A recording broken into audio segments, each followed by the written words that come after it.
بہت خوشی ہو رہی ہے آپ سب کو یہاں پہ دیکھ کر. ایک ایک چہرہ ماشاءاللہ مسلم لیگ نون کا ایک ستون ہے، اور بڑے عرصے بعد اتنے پرومیننٹ چہرے میں نے ایک ساتھ بیٹھے دیکھے ہیں. گو ہماری ملاقاتیں انتخابات میں پارلیمنٹری بورڈ کی میٹنگ میں ہوئی ہیں، لیکن ایک ساتھ اتنے لیڈرشپ ہماری قیادت اکٹھی نہیں بیٹھی. مختلف بیچز میں ضرور آئے ہیں لیکن ایک ساتھ نہیں. تو بہت اچھا لگ رہا ہے مجھے، اور پورے پاکستان کی مسلم لیگ نون کی لیڈرشپ یہاں پہ موجود ہے، جس میں چاروں صوبے بھی ہیں، جس میں اسلام آباد بھی ہے، جس میں گلگت بلتستان بھی ہے، جس میں آزاد کشمیر بھی ہے. تو بہت اچھا لگ رہا ہے کہ ہر صوبے کی قیادت ماشاءاللہ یہاں پہ موجود ہے. تو میں یہی دیکھ کے بہت خوش ہو رہا تھا کہ آج بڑے عرصے کے بعد ہم سب لوگ اکٹھے ہوئے ہیں. بہت عرصہ جدا بھی رہے، میں کہیں تھا، آپ کہیں تھے، کوئی کہیں تھا، کوئی جیل میں تھا، کوئی نظر بند تھا، کوئی ملک سے باہر تھا، کوئی ملک کے اندر رہ کے بہت برے حالات فیس کر رہا تھا. کسی کے بیٹے کو گرفتار کیا جا رہا تھا، کسی کی بیٹی کو گرفتار کیا جا رہا تھا، کسی کے بھائی کو گرفتار کیا جا رہا تھا، اور بڑے بڑے سنگین جھوٹے مقدمات میں گرفتار کیا جا رہا تھا. یہ آنکھوں دیکھا واقعہ ہے، اور یہاں سب بیٹھے ہیں جنہوں نے وہ مقدمات بھگتے ہیں، اور ان سب پہ مجھے بڑا ناز ہے. میں ان سب لوگوں کو دل کی گہرائیوں سے بڑا پیار بھرا ان کو پیغام دینا چاہتا ہوں کہ آپ مسلم لیگ نون کے بہترین ساتھی ہیں، بہترین لوگ ہیں، اور آپ اس بھٹی سے نکلے ہوئے سچے اور کھرے آپ اپنا سونا ہے. تو سونے میں،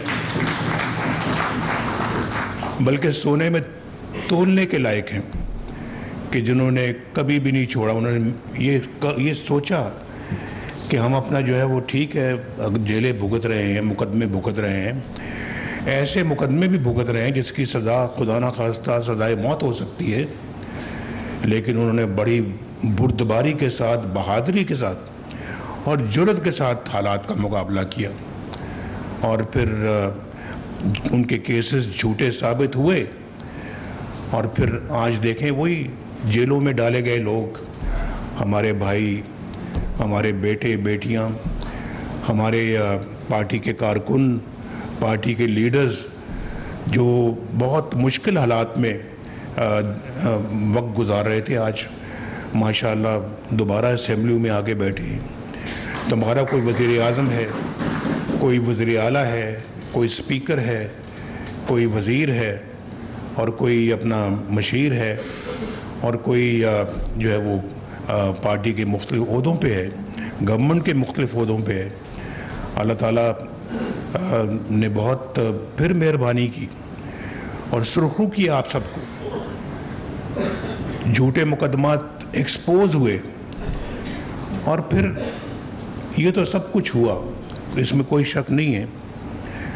لیکن دکھ ایک بات کا بہت ہے. ابھی یہاں پہ بات ہوئی 1990 سے بات شروع کی شہباز شریف صاحب نے، اور 1990 کا ایک ایسا دور تھا جب ہماری گورنمنٹ پہلی دفعہ مرکز میں بنی مسلم لیگ نون کی. تو اس میں جو ہم نے ایک ایجنڈا بنا کے ملک کی ترقی کا جو کام شروع کیا، میرا خیال ہے کہ پاکستان کی سیاسی تاریخ میں کوئی اس کی مثال نہیں ملتی. اور مجھے یہ بتایا جائے، مجھے ذرا سمجھایا جائے کیا وجہ تھی کہ 1993 میں مارچ 1993 میں شاید یا اس سے پہلے ایک آدھ مہینے کا فرق ہوگا، ہماری حکومت کا کیوں تختہ الٹ دیا گیا، یہ میں پوچھنا چاہتا ہوں۔ وجہ کیا تھی؟ اس کی وجہ ایک سب سے پہلے، میں 1990 سے شروع ہو رہا ہوں، ابھی تو اس سے پہلے تو میں چیف منسٹر تھا پنجاب کا، لیکن جاننا چاہتا ہوں، مجھے آج تک اس کی وجہ سمجھ نہیں آئی، اور میں ان لوگوں کے نام بھی نہیں لینا چاہتا جو اس سازش میں جو پوری طرح سے انوالو تھے۔ اگر وہ مومنٹم جاری رہتا آج تک، آپ یقین کریں ہم دنیا کے اندر ایک پاور بن چکے ہوتے، اس ایشیا میں تو ہم یقیناً اللہ کے فضل و کرم سے نمبر 2 یا نمبر 3 پر ہوتے، اور دنیا میں بھی ایک مقام حاصل کر چکے ہوتے۔ میں بالکل وثوق کے ساتھ یہ بات کہہ رہا ہوں، اتنا بہترین ہمارا ملک ٹیک آف کر چکا تھا، اور موٹر ویز اس زمانے میں بننی شروع ہو گئی، اس زمانے میں بڑے بڑے میگا پروجیکٹس لگنے شروع ہو گئے جس کی کوئی تاریخ میں مثال نہیں ملتی، اور اس وقت یہ بھی کہا جاتا تھا،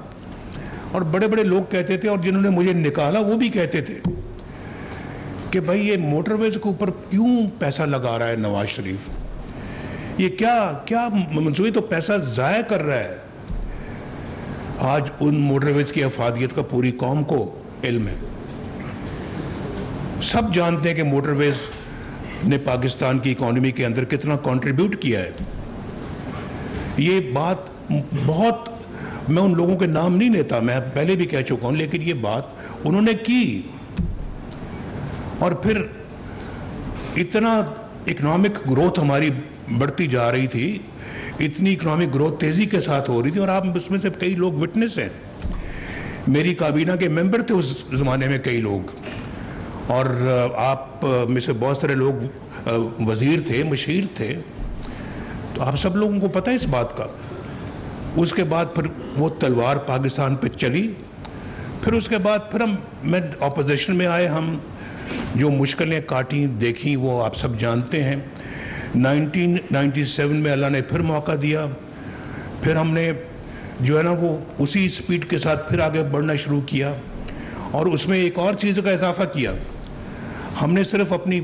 معیشت یا اکانومی میں کردار ادا نہیں کیا، صرف ہم نے ڈیفنس میں بھی پورا جو ہے وہ حصہ ڈالا، اور اللہ تعالیٰ کے فضل و کرم سے پاکستان کو ایٹمی قوت بنایا۔ اور اس کے بعد ہم نے اپنی جو دوسرے ہمارے پروگرام ہیں ہمارے ملک کے اندر، ان کو بھی ہم نے آگے پروان چڑھایا۔ شہباز صاحب کا بہت بہت شکریہ کہ شہباز صاحب نے بھی ایٹمی قوت، جب ہم بن رہے تھے تو اس وقت پریزیڈنٹ کلنٹن کے ساتھ جو میری گفتگو ہو رہی تھی اس کا حوالہ دیتے ہوئے کہا جی کہ پاکستان کو $5 بلین آفر کیے گئے۔ یہ صحیح بات ہے، اور اس زمانے کے $5 بلین، آج کے نہیں، اس زمانے کے 1998 کے $5 بلین ایک بہت بڑی رقم ہوتی تھی، تو وہ آفر کیا جی کہ ہم آپ کو یہ دیتے ہیں، آپ ایٹمی دھماکے نہ کریں۔ تو ہم نے، میرا خیال ہے کہ آپ میں سے کوئی ایک بندہ بھی نہیں ہوگا اس پورے ہال میں، میرا خیال ہے 147 لوگ بیٹھے ہوئے ہیں، تو ان میں سے میرا خیال ہے کہ 147 کے 147 ہی کہیں گے کہ ہم نے وہ $5 بلین نہ وصول کر کے ہم نے اور ایٹمی دھماکے کر کے صحیح فیصلے کا ثبوت دیا۔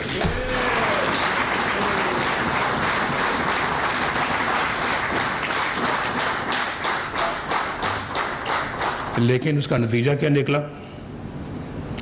اس کا نتیجہ نکلا کہ پرویز مشرف صاحب نے ملک میں ماشاء اللہ لگا دیا، اور پرائم منسٹر کو ایک ہائی جیکر جو ہے نا وہ بنا دیا۔ میں صبح پرائم منسٹر تھا، رات کو ہائی جیکر تھا، اور اس کے بعد یہ جعلی مقدمے بھگتے۔ آپ جانتے ہیں 27 سال کی سزا مجھے سنائی گئی کراچی کورٹ سے، اور اس سزا کو سزائے موت میں تبدیل کرنے کے لیے ہائی کورٹ کراچی میں میرا مقدمہ جو ہے حکومت نے دائر کیا۔ ایک وہ وزیر اعظم جو پاکستان کو ایٹمی قوت بناتا ہے، جو رشوت نہیں قبول کرتا $5 ارب کی، اور کہتا نہیں ہم اپنی عزت کا سودا نہیں کرتے، ہم ایسی قوم نہیں ہیں جو اپنی غیرت کا سودا کریں، ہم ضرور ایٹمی دھماکے کریں گے، ہم نے کیے. تو اس پرائم منسٹر کو جیلوں میں ڈالا گیا، اس پرائم منسٹر کو سزائے موت دینے کی کوشش کی گئی، اس پرائم منسٹر کو کچھ اور بھی بنا تو 7 سال کے لیے ملک بدل کر دیا. شہباز صاحب کا بہت بہت شکریہ جو کلثوم نواز کا ذکر کیا انہوں نے، اور اس زمانے میں کلثوم نواز کی جدوجہد تو ماشاءاللہ ایک مثالی جدوجہد تھی.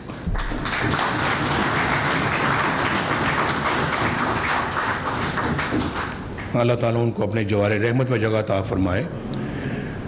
تو میں سمجھتا ہوں جی کہ یہ میں آپ کو بتدریج بتا رہا ہوں کہ ہوتا کیا ہے. ہماری 70 سالہ